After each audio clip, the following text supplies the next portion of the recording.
Hello students, আমি গৌরাঙ্গ দাস তোমাদের সবাইকে আমার আজকের ভার্চুয়াল ক্লাসে স্বাগত জানাচ্ছি। স্টে হোম, স্টে সেফ এই নীতি অনুসরণ করতে গিয়ে বাহিরের জগৎ থেকে তোমরা বিচ্ছিন্ন, তাই বাহিরের জগৎ আজ তোমাদের ঘরে, তোমাদের হাতের নাগালে। লিঙ্কে ক্লিক করো আর যোগ দাও। আজ আমরা প্রাত্যহিক জীবনে ব্যবহৃত কিছু সেন্টেন্সকে কিভাবে ডাইরেক্ট স্পিচ থেকে ইনডাইরেক্ট স্পিচে পরিবর্তন করতে হয় তা শিখব ও জানব। প্রাত্যহিক জীবনে তোমরা সাবলীলভাবে অনেক সেন্টেন্স ব্যবহার করো, কিন্তু এই সেন্টেন্সগুলোকে যদি ইনডাইরেক্ট স্পিচে পরিবর্তন করতে যাও তখন সমস্যায় পড়ো। আর এই সমস্যা থেকে উদ্ধার পেতে প্রথম থেকে শেষ পর্যন্ত ভিডিওটি দেখো এবং যদি ভিডিওটি তোমাদের কাজে লাগবে বলে মনে হয় তবে ভিডিওটি বন্ধু ও পরিচিতদের মধ্যে শেয়ার করো এবং চ্যানেলটিকে সাবস্ক্রাইব করো যাতে সবার আগে তোমার কাছে এরকম ভিডিও পৌঁছয়। তাহলে আজকের বিষয় narration of a few chosen sentences। এই ন্যারেশন করার আগে যে বিষয়টি তোমাদেরকে মনে রাখতে হবে এবং সবাইকেই মনে রাখতে হয় তা হলো বক্তার মনোভাব কি। বক্তার মনোভাব যতক্ষণ পর্যন্ত না আমরা বুঝতে পারবো ততক্ষণ পর্যন্ত ডাইরেক্ট স্পিচের কোনো বাক্যকে ইনডাইরেক্ট স্পিচে পরিবর্তন করা সহজ হবে না। তাই আমাদেরকে বক্তার মনোভাব বুঝতে হবে, তিনি কি বলতে চাইছেন, এবং সেই অনুযায়ী আমাকে রিপোর্টিং ভার্বের পরিবর্তন ও পরিমার্জন করতে হবে। তাহলে এসো আমরা দেখি। প্রথম উদাহরণ, the students said to the teacher good morning. এই গুড মর্নিং এটা আমরা সব সময় শুনি, কিভাবে এটাকে ইনডাইরেক্ট স্পিচ করতে হবে। গুড মর্নিং যদি থাকে তাহলে ইনডাইরেক্ট স্পিচ করার জন্য সেড টু এই ভার্বের পরিবর্তন করতে হবে এবং সেড টু এর পরিবর্তে উইশড, WISHED, উইশড ব্যবহার করতে হবে। উইশড এটা পাস্ট ফর্ম, এর প্রেজেন্ট ফর্ম উইশ।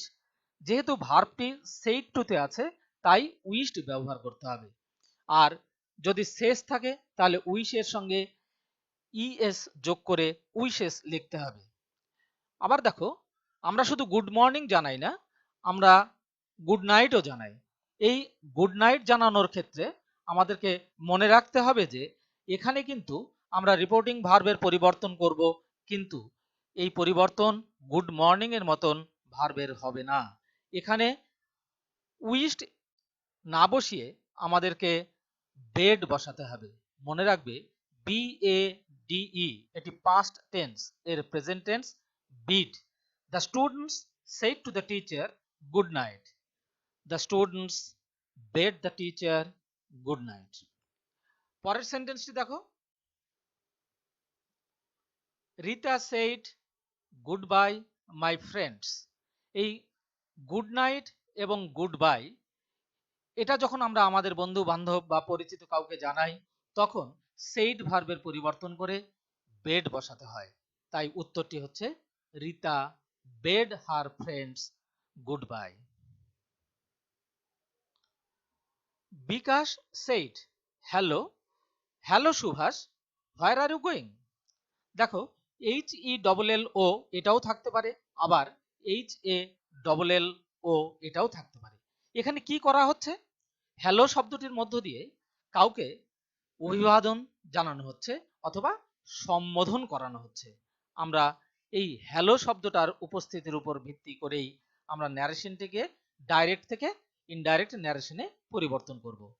এটা দুরকম হতে পারে। সুভাষ নামে কাউকে বিকাশ সম্বোধন করছে, আবার এরকম না হয়ে এটা হতে পারে যে সুভাষকে সরাসরি অভিবাদন জানাচ্ছে। তো যদি আমরা ধরে নিই যে সুভাষকে আমরা চিনি না, যে বলছে এবং যার কাছে গিয়ে কথাটা বলা হচ্ছে সে সুভাষকে চেনে না, সেসব ক্ষেত্রে আমরা কি করব, বিকাশ অ্যাড্রেসড সামওয়ান অ্যাজ সুভাষ, কাউকে সুভাষ বলে অ্যাড্রেস করলো, অ্যান্ড আস্কড, তারপরে জিজ্ঞেস করছে, কি জিজ্ঞেস করছে, এবার ইন্টারোগেটিভ সেন্টেন্সের ন্যারেশন যেভাবে করতে হয় ঠিক সেভাবেই করব। হোয়ার আর ইউ গোয়িং, এটা হোয়ার হি ওয়াজ গোয়িং, যেহেতু সেইড পাস্ট টেন্স তাই আরটা পরিবর্তন হয়ে ওয়াজ হলো। আর যদি দেখা যায় যে সুভাষ সবার কাছেই পরিচিত, তাহলে আমরা সেখানে গ্রিট শব্দটাকে, অভিবাদন জানানোকে, অভিনন্দন জানানো এই অর্থে ব্যবহার করব। Bikash greeted Subhash and asked where he was going. I said to the teacher, excuse me sir. এই excuse me sir তোমরা মাঝে মাঝেই বলো। এই excuse me sir এটাকে কিভাবে আমরা ডাইরেক্ট স্পিচ থেকে ইনডাইরেক্ট স্পিচে পরিবর্তন করব দেখো। এখানে I said to the teacher, আমি শিক্ষক মহাশয়কে বললাম, এক্সকিউজ মি স্যার, মার্জনা করবেন। এই এক্সকিউজ মি কথাটা যখন থাকবে তখন said to এই রিপোর্টিং ভার্বটা পরিবর্তন করে আমরা বেক, প্রেজেন্ট টেন্সে বিইজি এবং তার পাস্ট টেন্স বেকড বিইজিইডি অথবা এন্ট্রিটেড, এই দুটোর মধ্যে যে কোনো একটাকে বসাতে পারি। এবং তারপরে এক্সকিউজ মি এটা ইম্পারেটিভ সেন্টেন্স তাই টু দিয়ে যোগ করতে হবে। তাহলে উত্তরটা কি হবে? I begged or entreated the teacher to excuse me. The captain said to the players, "Bravo, you have done well." The captain said to the players. কখন বলে? যখন প্লেয়াররা খুব ভালো খেলাধুলা করে, তাদেরকে প্রশংসা জানাতে, তাদের সকলরব উৎসাহ দিতে এই শব্দটিকে ব্যবহার করা হয়। রিপোর্টিং ভার্বে পরিবর্তন করে নিতে হবে এখানে, এবং ব্র্যাভো শব্দটির ইনডাইরেক্ট স্পিচে ব্যবহার করার প্রয়োজন নেই। শুধু সেড টু এর পরিবর্তে আমরা রিপোর্টিং ভার্বটাকে পরিবর্তন করে অ্যাপ্লাউডেড শব্দটিকে ব্যবহার করব। তাহলে কি হবে? The captain applauded the players saying that, কি বলে তাদেরকে প্রশংসা করলো? That they had done well. Verb পরিবর্তনের নিয়ম আগে যেভাবে আমরা করেছি, ন্যারেশনে যেভাবে ভার্ব পরিবর্তন করতে হয়, টেন্স পরিবর্তন করতে হয়, ঠিক সেভাবেই এখানে পরিবর্তিত হচ্ছে। তাহলে উত্তরটা হচ্ছে the captain applauded the players saying that they had done well. The general said to the soldiers, march on. এই মার্চ এটা কিন্তু মাসের নাম নয়, এগিয়ে যাও। মার্চ শব্দটা ভার্ব, এটা ইম্পারেটিভ সেন্টেন্স। ইম্পারেটিভ সেন্টেন্সে said to এর পরিবর্তন করে কমান্ড অথবা অর্ডার কথাটাকে এখানে ব্যবহার করব। তার কারণ জেনারেলরা রিকোয়েস্ট করে না, এরা কমান্ড দেয়, নির্দেশ দেয় অথবা আদেশ দেয়। সেই অর্থে আমরা said to এর পরিবর্তন করে কমান্ডেড অথবা অর্ডার্ড লিখেছি। কাকে অর্ডার করা হলো? The soldiers. এবং ইম্পারেটিভ সেন্টেন্স যোগ করতে হয় টু দিয়ে, সেই টু দিয়ে এখানে যোগ করা হয়েছে। তাই উত্তরটি হচ্ছে the general commanded or ordered the soldiers to march on. আমরা লক্ষ্য রাখবে যে রিপোর্টিং ভার্বটা যখন আমরা পরিবর্তন করেছি সেটা কিন্তু অন্যরকম কালিতে এখানে দেখানো হয়েছে, রঙে দেখানো হয়েছে তোমাদের বোঝার সুবিধার্থে। He said, "Oh, what a nice scene it is." আরেকটি সেন্টেন্স এখানে দেওয়া আছে। He said, "Oh, what a misfortune." দেখো দুটো সেন্টেন্স, দুটোর অর্থ কিন্তু আলাদা।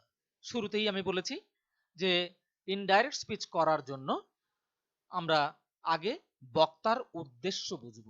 বক্তার উদ্দেশ্যটাকে যদি বুঝতে পারি তবেই আমরা ইনডাইরেক্ট স্পিচটাকে সঠিকভাবে ব্যবহার করতে পারবো। দুটো সেন্টেন্সে শুরু হয়েছে ও এইচ ও দিয়ে, অথচ দুটোর পরিবর্তন হবে দুরকম। Oh what a nice scene it is. স্বাভাবিকভাবেই এই সেন্টেন্সের মধ্যে একটা উৎফুল্লতা রয়েছে, আনন্দ রয়েছে, তাই এটা পরিবর্তন করার জন্য আমরা সেইড এই এক্সক্লামেটরি সেন্টেন্স হওয়ার জন্য এক্সক্লেমড এবং আনন্দ প্রকাশ পাচ্ছে তাই তার সঙ্গে উইথ অথবা enjoy.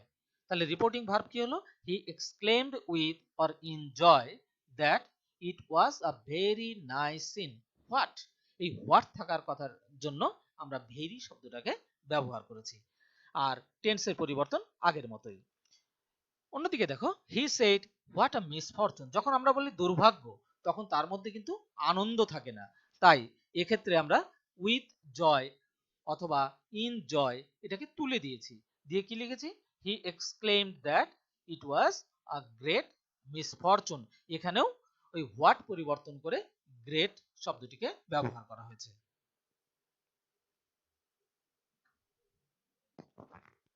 He said oh for a drink. দেখো এখানেও ও শব্দটিকে ব্যবহার করা হয়েছে, কিন্তু এখানে কি চাইছে, এখানে ড্রিঙ্ক অর্থাৎ পান করার ইচ্ছে। এই পান করার ইচ্ছে, এই ইচ্ছে প্রকাশ করতে গিয়ে আমরা সেইড এই ভার্বটির পরিবর্তন করে উইশড ব্যবহার করছি। তাহলে কি হচ্ছে এখানে, হি উইশড ফর আ ড্রিঙ্ক। আবার এটাকে আমরা আরো একটু অন্য সেন্টেন্সেও লিখতে পারি, অন্য ভাবেও লিখতে পারি, he wished that he might have a drink. এই দুটোর মধ্যে যে কোনোটাই উত্তর হতে পারে।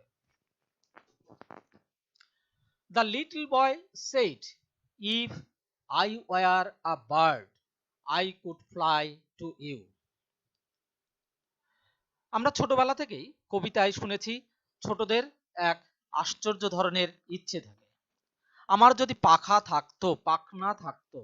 অথবা তোমরা গান শুনেছো, হতেম যদি তোতা পাখি তোমায় গান শোনাতাম। অর্থাৎ এটা একটা অলীক কল্পনা, হতে চাই কিন্তু বাস্তবে সম্ভব নয়। এরকম ক্ষেত্রে কিভাবে ন্যারেশন করতে হবে দেখো, the little boy said, if I were a bird I could fly to you. এক্ষেত্রে সেইড এটাকে তুলে দিয়ে আমরা লিখেছি দ্য বয় উইশড। কি উইশ করছে, to be a bird. If I were a bird এটা পরিবর্তন করে আমরা লিখলাম টু বি আ বার্ড। কি জন্য, টু ফ্লাই টু মি। এই মিটা এখানে আমরা কেন ব্যবহার করছি, ব্র্যাকেটে দেওয়া আছে দ্য পারসন স্পোকেন টু, অর্থাৎ যাকে উদ্দেশ্য করে বা যার কাছে বলা হচ্ছে। এটা মি লিখতে হবে এমন কোনো বাধ্যবাধকতা নেই। এখানে হিও হতে পারত, হিমও হতে পারতো, ইউ হতে পারতো, অথবা রাম হতে পারতো। আমরা যেহেতু কাকে উদ্দেশ্য করে বলা হচ্ছে তা বলা নেই, তাই আমি এখানে মি শব্দটিকে ব্যবহার করেছি এবং ব্র্যাকেটে বলে দিয়েছি যে যাকে উদ্দেশ্য করে বলা হয়েছে। তাই উত্তরটি হলো the boy wished to be a bird to fly to me. পরের sentence, he said had I the wings of a bird. এটাও কিন্তু এক ইচ্ছে, আমার পাখনা কোনোদিনই থাকবে না, কিন্তু যদি আমার পাখনা থাকতো। তাই এখানেও সেইড এই ভার্বটার পরিবর্তন আমরা করব, এবং পরিবর্তন তোমাদের এখানে দেখানো হচ্ছে। কি পরিবর্তন করা হয়েছে, wished that he had the wings of a bird. অর্থাৎ স্ট্রং ডিজায়ার বোঝানোর জন্য, মনের সুপ্ত বাসনা অথচ দৃঢ় কোনো বাসনাকে বোঝাতে গিয়ে এটাকে ব্যবহার করা হয়েছে। পরের সেন্টেন্স লক্ষ্য রাখো, Robin said oh had I the wings of a bird. এটাও কিন্তু এক ইচ্ছে, রবিন নামক কোনো একজনের ইচ্ছার কথা বলা হয়েছে, সেও পাখনা পাওয়ার ইচ্ছে করছে। তাই সে কি লিখছে, এখানে কি লিখতে হবে উত্তরে, উত্তরে এখানেও আমরা সেড পরিবর্তন করব, এবং সেড পরিবর্তন দেখো এখানে দেখানো হয়েছে, Robin wished that he could have the wings of a bird. পরের সেন্টেন্স, এখন কয়েকটি সেন্টেন্স পরপর কয়েকটি সেন্টেন্স তোমাদের কাছে তুলে ধরা হবে, যে সেন্টেন্সগুলো লেট দিয়ে শুরু হয়েছে। ভালো করে লক্ষ্য রাখবে লেট এর ব্যবহার। এই লেট এর ব্যবহার এটা একটা ইম্পারেটিভ সেন্টেন্সে থাকে। লেট মূলত দুরকম অর্থে ব্যবহার করা হয়। কখনো লেট শব্দটি ব্যবহার করা হয় প্রস্তাব করা অর্থে, আবার কখনো রিকোয়েস্ট অর্থে লেট ব্যবহার করা হয়। যখন প্রস্তাব করা হয় তখন এক ধরনের এক রকম ভাবে পরিবর্তন করতে হয়, আবার রিকোয়েস্ট হলে আরেক রকম ভাবে অনুবাদ করতে হয়। দেখো পরিবর্তনগুলো কিভাবে হচ্ছে। The boy said to me let us go. The boy said to me let us go, প্রস্তাব দিল চলো যাওয়া যাক। এটা প্রস্তাব কি করে বুঝবে, অর্থাৎ বক্তা এবং যাকে উদ্দেশ্য করে বলা হচ্ছে তারা দুজনেই যদি ওই একই কাজের সঙ্গে যুক্ত থাকে তাহলে আমরা বলবো প্রস্তাব। অর্থাৎ দি বয় সেড টু মি, ছেলেটি আমাকে বলল লেট আস গো, চলুন যাওয়া যাক। তাহলে এই অর্থে আমরা সেড এর পরিবর্তন করে প্রপোজড টু, সেড টু এর পরিবর্তন করে প্রপোজড টু ব্যবহার করব, এবং আমরা দ্যাট দিয়ে যোগ করব। আমরা এর আগে দেখেছি ইম্পারেটিভ সেন্টেন্স টু দিয়ে যোগ করতে হয়, কিন্তু যখন লেট দিয়ে শুরু হয় তখন কিন্তু টু দিয়ে যোগ করতে হয় না। তাহলে উত্তরটি কি হলো? The boy proposed to me that we should গো। এই যে আস, এটার সাবজেক্ট ওখানে অবজেক্ট হিসেবে ব্যবহার করা হয়েছে, এখানে সাবজেক্ট লাগবে, তাই আমরা উই ব্যবহার করেছি। এবং আরো লক্ষ্য রাখবে যে প্রপোজড শুধু নয়, আমরা প্রপোজড ছাড়াও সাজেস্টেড ব্যবহার করতে পারি সেট টু এর পরিবর্তে। কিন্তু দুটোর মধ্যে একটু পার্থক্য রয়েছে। প্রপোজড শব্দটির পরে যদি অবজেক্ট থাকে তাহলে তার মাঝখানে টু ব্যবহার করতে হয়, আর সাজেস্ট ভার্বটি ব্যবহার করলে সেখানে কিন্তু টু ব্যবহার করতে হয় না। The boys suggested that we should go. সে ছেলেটি সাজেস্ট করলো আমাদের যাওয়া উচিত বা আমরা যাব। He said let me do it. এখানে দেখো আগের সেন্টেন্সটি আমরা প্রপোজড অর্থে ব্যবহার করেছি, এখানে কিন্তু প্রপোজড নয়। হি সেড লেট মি ডু ইট, অর্থাৎ সে বলছে আমাকে করতে দেওয়া হোক, অর্থাৎ সে অনুরোধ করছে। তাই আমরা আর প্রপোজড বা সাজেস্ট লিখব না, তার পরিবর্তে সেইড শব্দটিকে পরিবর্তন করে রিকোয়েস্টেড ব্যবহার করব। আরেকটি জিনিস মনে রাখবে, এক্ষেত্রে লেট পরিবর্তন করে লেটের পরিবর্তে মাইট বি অ্যালাউড এই শব্দটিকে allowed to, might be allowed to আমরা ব্যবহার করি। আবার মাইট বি অ্যালাউড ব্যবহার না করে আমরা শুধু মাইডও ব্যবহার করতে পারি।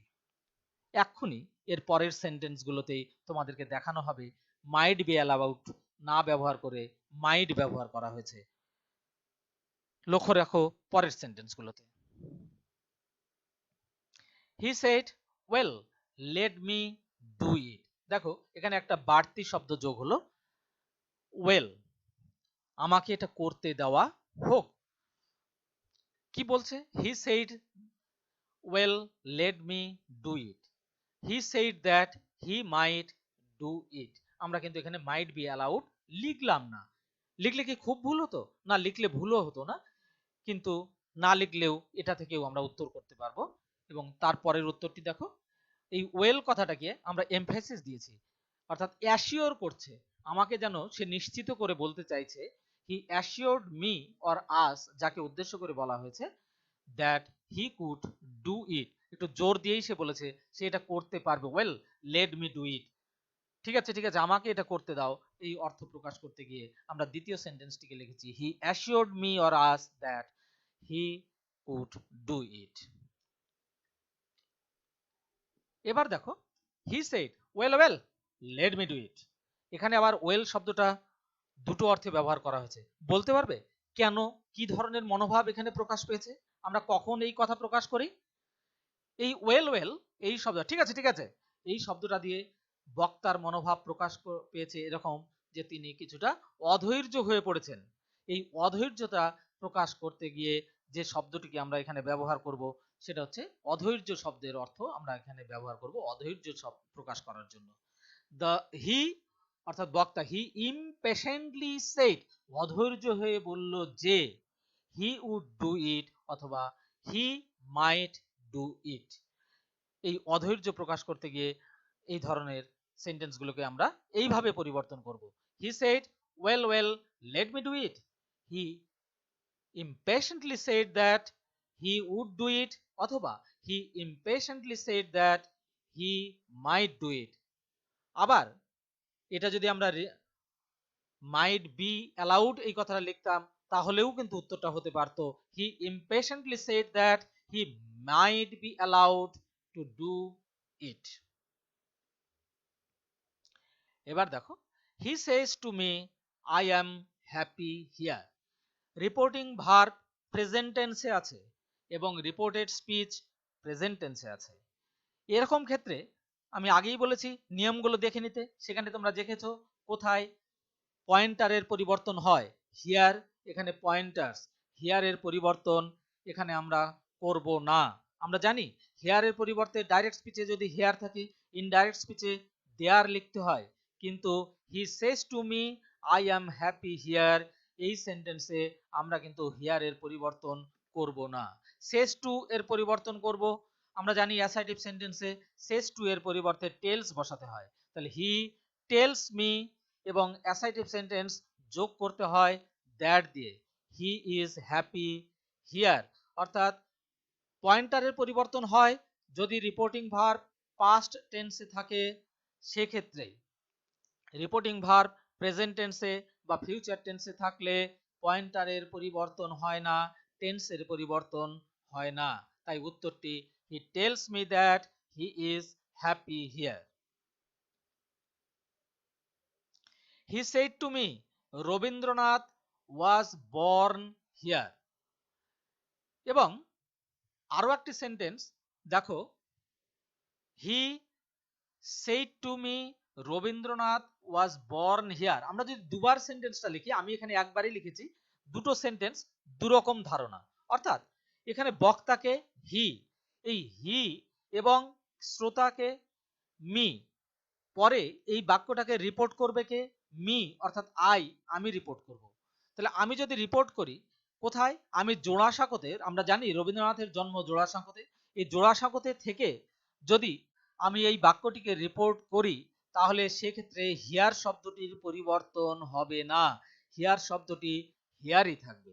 কিন্তু আমি জোড়াসাঁকোতে নেই, আমি চলে এসেছি আমার বাড়িতে, সেখানে এসে আমি এই ঘটনাটিকে রিপোর্ট করছি, সেক্ষেত্রে হিয়ার এই পয়েন্টারের পরিবর্তন ঘটবে এবং নিয়ম অনুসারে হিয়ারের পরিবর্তে যেমন দেয়ার বসাতে হয় সেরকম দেয়ার বসাতে হবে। সেড টু এর পরিবর্তে রিপোর্টিং ভার্ব পরিবর্তন করে টোল্ড বসাতে হবে, সেটা এখানে দেখানো হয়েছে। দেখো উত্তর দুটো পরপর। He told me that Rabindranath was born here, past টেন্সে থাকা সত্ত্বেও পরিবর্তন হলো না পয়েন্টারের। He told me that Rabindranath was born there, এখানে আমরা দেয়ার লিখলাম, কারণটা লিখে দিয়েছি। অর্থাৎ যে জায়গায় ঘটনাটা ঘটেছে সেখানে দাঁড়িয়েই যদি রিপোর্ট করতে হয় তাহলে পয়েন্টারের পরিবর্তন করতে হয় না, এবং সেই জায়গা পরিবর্তন করে অন্য জায়গায় এসে যদি রিপোর্ট করতে হয় তাহলে তখন পয়েন্টারের পরিবর্তন হয়। লক্ষ্য রাখবে, বিষয়টিকে মনে রাখার চেষ্টা করবে। পরের উদাহরণ, the captain is coming he said। দেখো আমরা অনেক সময় থামা অর্থে ব্যবহার করি, এখানে হুইস্ট শব্দটি থামা অর্থে ব্যবহার করা হয়েছে। ক্যাপ্টেন ইজ কামিং, সে বলল ক্যাপ্টেন আসছেন। সে, তার মানে আমরা ধরেই নিতে পারি যে সেও একজন খেলোয়াড়। ক্যাপ্টেন যখন আছে তাহলে খেলোয়াড়রাই হতে পারে। তাই তিনি কি করছেন বা সে কি করছে? হি আর্জড এভরিবডি, ব্রেকেটে দেখানো হয়েছে হিজ টিমমেটস, তার টিমের সদস্যদের। সে টিমের সদস্যদের আর্জ করলো, আবেদন করলো। কি করলে আবেদন করলো? Around him to keep silent as their captain was coming. অর্থাৎ তার চারপাশে যারা ছিল তাদেরকে বলল যে ক্যাপ্টেন আসছে। তাহলে এখানে সেইট এর পরিবর্তে আমরা আর্জড, আবেদন করা, এই শব্দটিকে ব্যবহার করেছি। তাহলে উত্তরটা কি হচ্ছে? হি আর্জড এভরিবডি অথবা his teammates around him to keep silent as their captain was coming. পরের বাক্যটি লক্ষ্য রেখো, I said to him could you lend me your pen. Could, এটা একটা মোডাল অক্সিলারি এবং সেন্টেন্সটি শুরু হয়েছে মোডাল অক্সিলারি দিয়ে, শেষে জিজ্ঞাসা চিহ্ন আছে, স্বাভাবিকভাবেই ইন্টারোগেটিভ সেন্টেন্স। কিন্তু এই সেন্টেন্সে ইন্টেনশন, আগেই বলেছি বক্তার মনের যে ভাব, সেই ভাবটাকে বুঝতে হবে, ইন্টেনশনটাকে বুঝতে হবে, তবেই ন্যারেশনটা করা যাবে। তাহলে could you lend me your pen, এখানে অনুরোধ করা অর্থে ব্যবহার করা হয়েছে, তুমি কি আমাকে তোমার পেনটি দিতে পারো? এই জিজ্ঞাসা চিহ্ন থাকলেও প্রশ্ন করা নয়, এটা আসল উদ্দেশ্য হচ্ছে অনুরোধ করা। তাই সেড টু এর পরিবর্তন করতে হবে এবং ইম্পারেটিভ সেন্টেন্সের মতন করেই এর অনুবাদ করতে হবে। I requested him to lend me his pen। এই lend past tense হবে না, টু এর পরে প্রেজেন্ট টেন্স বসে, তাই lend প্রেজেন্ট টেন্স হিসেবে ব্যবহার করা হয়েছে এখানে, lent নয়। I requested him to lend me his pen। Jim darling cried Della, don't look at me that way. ওহে প্রিয় জিম, ডেলা বলল, don't look at me that way, লক্ষ্মীটি দয়া করে ওভাবে তুমি আমার দিকে তাকিয়েও থেকো না। তাহলে এটা কি, কাউকে ভালোবেসে আদর করে আমরা এই ধরনের কথাগুলো ব্যবহার করি। তাই পরিবর্তন করার জন্য আমরা একটা নতুন শব্দকে এখানে নিয়ে এসেছি। ডার্লিং শব্দটিকে আমরা ব্যবহার করব না। ডার্লিং একটা একাত্মতা, আন্তরিকতা ব্যবহার করতে গিয়ে, বোঝাতে গিয়ে ব্যবহার করা হয়েছে। তাই এখানে ব্যবহার করছি আমরা, Della lovingly asked Jim not to look at her that way. এই আস্কড শব্দটা কিন্তু মনে রাখবে, আস্কড শব্দটা কিন্তু প্রশ্ন করা অর্থে এখানে ব্যবহার করা হয়নি, এখানে পোলাইটলি বলা অর্থেই বলা হয়েছে, একটা পোলাইটনেস জানানোর জন্য ব্যবহার করা হয়েছে। তাই উত্তরটি হলো, Della lovingly asked Jim not to look at her that way. এখানে টোল্ড কথাটাও আমরা লিখতে পারতাম। পরের বাক্যটি দেখো, he said by God, what a love. By God অর্থাৎ ঈশ্বরের নামে শপথ করছে। এই অর্থটিকে, এই ধারণাটিকে আমরা প্রকাশ করার জন্য এখানে সুয়ার, প্রতিজ্ঞা করা, শপথ করা, এর পাস্ট টেন্স সোর, এই শব্দটিকে ব্যবহার করব রিপোর্টিং ভার্ব হিসেবে। তাহলে হি সোর, কি বলে সে শপথ করলো? By the name of God, ঈশ্বরের নামে সে শপথ করলো।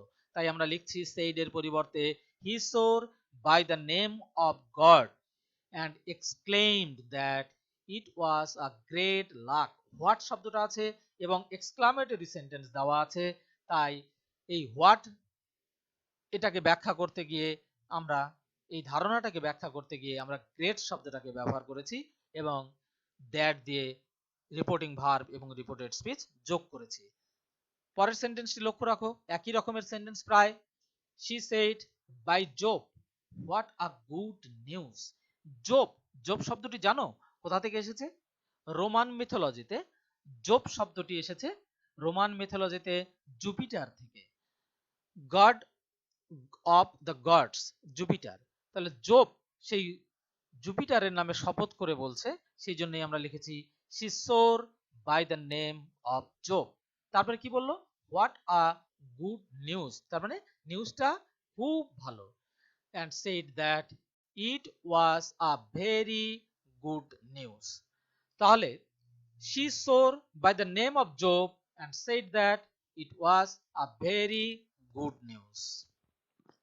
আমাদের পরের sentence, the teacher said look। look শব্দটি ভার্ব, দুরকম ভাবে আমি এখানে পরিবর্তন করে দেখিয়েছি তোমাদেরকে। সাধারণত আমরা বক্তার ইন্টেনশন বুঝতে গিয়ে আমরা যদি জানতে চাই লুক আমরা শব্দটা কখন ব্যবহার করি, কাউকে কোনো কিছু মনোযোগ আকর্ষণ করার জন্য আমরা লুক শব্দটাকে ব্যবহার করি। দ্য টিচার সেড লুক, এই লুক শব্দটা আমরা কখন ব্যবহার করি? আমরা কারো দৃষ্টি আকর্ষণ করার জন্য, কোনো জিনিসের প্রতি দৃষ্টি আকর্ষণ করার অর্থে ব্যবহার করি। সেই অর্থটিকে প্রকাশ করতে গিয়ে ন্যারেশনটি করা হয়েছে এইভাবে, দ্য টিচার সেড, সেড ভার্বটিকে তুলে দেওয়া হয়েছে দিয়ে ড্রিউ আওয়ার অ্যাটেনশন, এই ড্রিউ ভার্বটিকে ব্যবহার করা হয়েছে। The teacher drew hour attention to something, কোনো কিছুর দিকে আমাদের দৃষ্টি আকর্ষণ করলো। আবার যদি আমরা বলি যে লুক শব্দটা শুধু লুক অর্থেই ব্যবহার করব, একটা নির্ভেজাল ইম্পারেটিভ সেন্টেন্সের ন্যারেশন করব, তাহলে আমরা কি লিখব? দ্য টিচার, শিক্ষক যেহেতু বলছেন তাই অর্ডার করছেন, the teacher ordered us to look, তাকানোর জন্য আদেশ করলেন।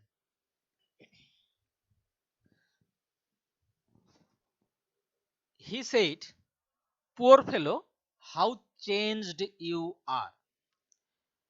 এখানে পুয়ার ফেলো এই শব্দটাকে ব্যবহার করা হয়েছে একটা বিশেষ ধরনের মনোভঙ্গি প্রকাশ করার জন্য, অর্থাৎ কারো প্রতি যেন করুণা, অনুকম্পা এই ধরনের ধারণা প্রকাশ পাচ্ছে। এই পুয়ার ফেলো এর কিন্তু বাস্তব কোনো অর্থ নেই, শুধু এই ধরনের ধারণা ব্যবহার করার জন্যই ব্যবহার করা হয়েছে। তাই আমরা সেইড শব্দটির পরিবর্তে অনুকম্পা, করুণা এটা ধারণা প্রকাশ করার জন্য পিটি এটিকে ব্যবহার করেছি এবং তার পাস্ট টেন্স করেছি। তাই উত্তরটি কি হচ্ছে? He pitied the man, the man মানে যাকে উদ্দেশ্য করে বলা হয়েছে সেই মানুষটিকে, and exclaimed that he was greatly changed। এই হাউ এটিকে ব্যাখ্যা করার জন্য গ্রেটলি শব্দটিকে নিয়ে আসা হয়েছে এখানে, এবং যেহেতু এটা এক্সক্লামেটরি সেন্টেন্স তাই এক্সক্লেমড এটিকেও আমরা নিয়ে এসেছি। Why you are a liar, the doctor said to the patient। Doctor তার রোগীকে বলছে কি মিথ্যাবাদী তুমি। এই মিথ্যেবাদী যখন আমরা কাউকে বলি তখন তার প্রতি আমাদের একটা বিশেষ ধারণা প্রকাশ পায়, এবং সেই ধারণা হচ্ছে ঘৃণার ধারণা। এই ঘৃণা, এই ধারণাটাকে যে ফাই, এই শব্দটা ইউ আর আ লায়ার, এই সামগ্রিকভাবে এই অর্থটাকে প্রকাশ করার জন্য আমরা কন্টেম্পচুয়াসলি এই শব্দটিকে ব্যবহার করেছি। The doctor contemptuously called the patient a liar. একটু কেমন ঘৃণার চোখে তাকে বলল যে তুমি মিথ্যেবাদী। পরের sentence, he said what the hell you are doing here. আমরা মাঝে মাঝেই বলি কি করছিস রে তুই এখানে, অর্থাৎ এখানেও একটা রাগ, ক্রোধ, অধৈর্য ভাব এটা প্রকাশ পাচ্ছে। তাহলে এটাকে আমরা হোয়াট দ্য হেল, এই হোয়াট দ্য হেল এটার কিন্তু ইনডাইরেক্ট স্পিচে উপস্থিত থাকবে না, এটা একটা ধারণা দেওয়ার জন্যই ব্যবহার করা হয়েছে। তাহলে দেখো আমরা রাগ বা ক্রোধ এটাকে, অধৈর্য ভাব এটা প্রকাশ করার জন্য কি ব্যবহার করছি। He asked angrily or impatiently। angrily এটা একটা অ্যাডভার্ব, impatiently অধৈর্যভাবে এটাও অ্যাডভার্ব। আমরা angrily অথবা impatiently যে কোনো একটাকে ব্যবহার করব। He asked angrily or impatiently what I was doing there। এই I মানে যাকে উদ্দেশ্য করে বলা হয়েছে, সেই জন্য লিখে দেওয়া হয়েছে the person spoken to। পরের প্রশ্ন, the lady said ah I am happy now. আচ্ছা কখন আমরা এই ধরনের ধারণা বলি, এই কথা বলি আহ আমি কতই না সুখী, তার মানে কোন একটা ঝামেলা থেকে আমি মুক্ত পেয়েছি। I am now at relaxed mood. এই রিল্যাক্স এই ধারণাটাকে প্রকাশ করার জন্য আমরা সেইড যে ভার্বটা রয়েছে সেই ভার্বটাকে রাখবো, কিন্তু অন্য একটি শব্দ ব্যবহার করব। কি ব্যবহার করা হয়েছে এখানে, ইন এ রিল্যাক্সড মুড। এই আহ আহ এই ধারণাটাকে প্রকাশ করার জন্য ইন আ রিল্যাক্সড মুড এই শব্দ তিনটিকে নিয়ে আসা হয়েছে। আর সেইড ভার্ব সেইড থেকেই গেছে, এবং তারপরে আমরা স্বাভাবিকভাবেই অনুবাদ করেছি, ইনডাইরেক্ট স্পিচে পরিবর্তন করেছি। উত্তরটা কি হচ্ছে তাহলে, the lady in a relaxed mood said that she was happy then. পরের প্রশ্ন, হি সেইড ইউ চিট। এখানে এই ইউ চিট এবং শেষে আরেকটা সেন্টেন্স পরে দেওয়া আছে he said you are a cheat. এই দুটো সেন্টেন্স দুই ধরনের ধারণা প্রকাশ পেয়েছে। হি সেড ইউ চিট অর্থাৎ কাউকে উদ্দেশ্য করে বলা হচ্ছে তুমি ঠক প্রবঞ্চ, সেক্ষেত্রে আমরা কি বলবো, হি সেইড এই সেইড ভার্বের পরিবর্তন করে কল্ড শব্দটিকে ব্যবহার করব। He called me a cheat, সে আমাকে চিট অর্থাৎ ঠক বলল। আর যদি আমরা দেখি he said you are a cheat, এটা স্বাভাবিকভাবে কিছু বলছে, তাহলে অর্থাৎ অ্যাসাইটিভ সেন্টেন্সের মতন আমাদেরকে অনুবাদ করতে হবে he said that I was a cheat, অর্থাৎ আর এই ভার্বটার পরিবর্তন ঘটলো, টেন্সের পরিবর্তন ঘটলো, আই এর সঙ্গে ওয়াজ বসে, ইউ এর সঙ্গে ওয়ার বসে। এখানে যেহেতু সাবজেক্টকে আমরা আই নিয়েছি সেই জন্য ওয়াজ ব্যবহার করেছি। তাহলে উত্তরটা কি হলো, he said that I was a cheat. The teacher said keep quiet boys. আরেকটি সেন্টেন্স প্রায় একই রকম, the teacher said keep quiet my dear boys. দেখো ডিয়ার শব্দ ব্যবহার করা হয়েছে, নিশ্চয়ই তোমরা বুঝতেই পারছো দুটো সেন্টেন্স ধারণাটা একই রকম হলেও দুটোর মধ্যে একটু ফারাক রয়েছে। স্বাভাবিকভাবে বলা হচ্ছে শান্ত হয়ে বসো, আরেকটাতে আন্তরিকতার সঙ্গে আদর করে বলা হচ্ছে। এই দুটো ধারণাকে প্রকাশ করার জন্য দুটো সেন্টেন্সকে আমরা দুরকম ভাবে পরিবর্তন করেছি। দেখো পরিবর্তনটা কি রকম হচ্ছে। The teacher said keep quiet boys, উত্তরটা কি হচ্ছে, দ্য টিচার অর্ডার্ড অথবা asked the boys to keep quiet. Imperative sentence to দিয়ে যোগ করতে হবে, কাকে বলেছে, দ্য বয়েজ ছেলেদেরকে বলা হয়েছে, তাই আমরা ভার্বের পরে অর্ডার্ড অথবা আস্কড এর পরে দ্য বয়েজ শব্দটিকে নিয়ে এসেছি। আর যদি ডিয়ার শব্দটা থাকে একটা আন্তরিকতা অর্থাৎ একটা একাত্মতা থেকে যাচ্ছে, আদর এই ধারণাকে প্রকাশ করানো হচ্ছে, সেই জায়গাতে আমরা কিন্তু এফেকশনেটলি শব্দটাকে অ্যাফেকশন থেকে অ্যাফেকশনেটলি শব্দটিকে ব্যবহার করেছি। তাহলে উত্তরটা কি হচ্ছে? The teacher অ্যাফেকশনেটলি told the boys to keep quite. তাহলে ডিয়ার শব্দটা দেখো দুটো সেন্টেন্সের মধ্যে একটা মাত্রা যোগ করেছিল, উত্তরটাও কিন্তু আমাদেরকে ঠিক সেরকম ভাবেই করতে হবে, নাহলে দুটো উত্তর একই রকম হয়ে যাবে। একই রকম হয়ে গেলে কিন্তু বক্তার যে মনের ইচ্ছে বা ইন্টেনশন সেটা কিন্তু খুব ভালোভাবে সঠিকভাবে যথার্থভাবে প্রকাশ পাবে না। পরের sentence, he said to me you did not answer the question did you. এই ধরনের সেন্টেন্স গুলোকে তোমরা জানো কি ধরনের সেন্টেন্স এটা? এই ধরনের সেন্টেন্সকে অর্থাৎ প্রথমে একটা কথা বলে দেওয়া হলো, তারপরে প্রশ্ন করা হলো, এই ধরনের বাক্যগুলোকে কোশ্চেনগুলোকে প্রশ্নগুলোকে আমরা বলি ট্যাগ কোশ্চেন। এই কোশ্চেন যখন ট্যাগ করা থাকে তখন এক বিশেষভাবে ন্যারেশনটা করতে হয়। আমাদের কিভাবে ন্যারেশন করতে হয় তা এখানে দেখিয়ে দেওয়া হয়েছে। 2-3 রকম ভাবে করা যায়, আমি এখানে 2 রকম ভাবে দেখানোর চেষ্টা করেছি। কি আছে এখানে?